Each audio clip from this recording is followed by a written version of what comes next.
90 के दशक की मशहूर एक्ट्रेस मनीषा कोइराला एक बार फिर बॉलीवुड में एक्टिव हो गई हैं। पिछले हफ्ते रिलीज हुई फिल्म शहजादा में उन्होंने दमदार रोल किया था और अब वो लंबे समय बाद संजय लीला भंसाली के साथ काम कर रही हैं। भंसाली की वेब सीरीज हीरा मंडी में वो नजर आने वाली हैं। फिर से मनीषा को फिल्मों और वेब सीरीज में देख उनके फैंस काफी खुश हैं। 52 साल की मनीषा अब फिल्मों में मां के किरदार करने लगी है, लेकिन एक वक्त था जब वो हिंदी फिल्म इंडस्ट्री की नामचीन एक्ट्रेस थी।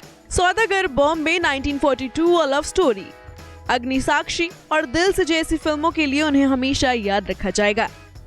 मनीषा कोइराला अपनी फिल्मों के साथ साथ अपनी लव स्टोरीज के लिए भी बहुत चर्चा में रही। नाना पाटेकर समेत कई एक्टर्स के साथ उनके लिंकअप्स हुए, लेकिन कोई भी रिश्ता शादी की मंजिल तक नहीं पहुंचा। मनीषा ने एक बार शादी भी की, लेकिन उनकी मैरिज 1 साल भी नहीं चली। मनीषा कोइराला की शादी नेपाली बिजनेसमैन सम्राट देहल से 19 जून 2010 को हुई थी। मनीषा की सम्राट देहल से मुलाकात सोशल नेटवर्किंग साइट फेसबुक के जरिए हुई थी। मनीषा कोइराला और सम्राट देहल फेसबुक पर मिले थे। यहीं से दोनों की लव स्टोरी की शुरुआत हुई थी। शुरुआत में दोनों में सिर्फ बातचीत शुरू हुई और फिर दोनों एक दूसरे से मिले। सम्राट मनीषा से 7 साल छोटे थे, लेकिन एक्ट्रेस नेपाली मूल के इस बिजनेसमैन से प्यार करने लगी थी। उन्होंने तय कर लिया था कि वो सम्राट देहल से ही शादी करेंगी। मनीषा ने अपने अफेयर को काफी समय तक छुपाए रखा और अचानक शादी की खबर से लोगों को हैरान कर दिया था। मनीषा और सम्राट की शादी नेपाली रीति रिवाज से काठमांडू में हुई थी।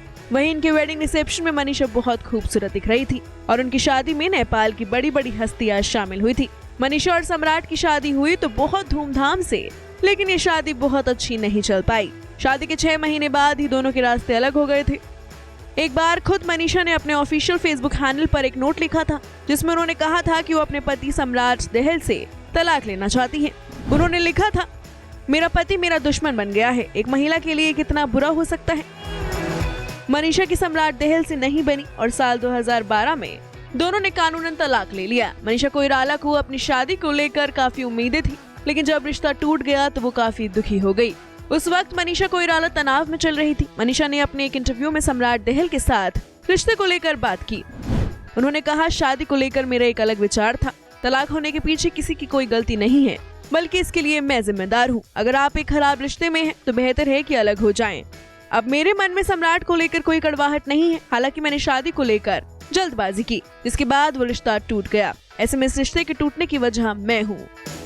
तलाक के कुछ दिन बाद ही मनीषा कोइराला कैंसर की शिकार हो गई। अमेरिका के एक हॉस्पिटल में उनका 1 साल तक इलाज चला और इस वजह से वो लंबे समय तक फिल्मों से दूर रही। कैंसर फ्री होने के बाद उन्होंने खुद को आध्यात्म से जोड़ लिया।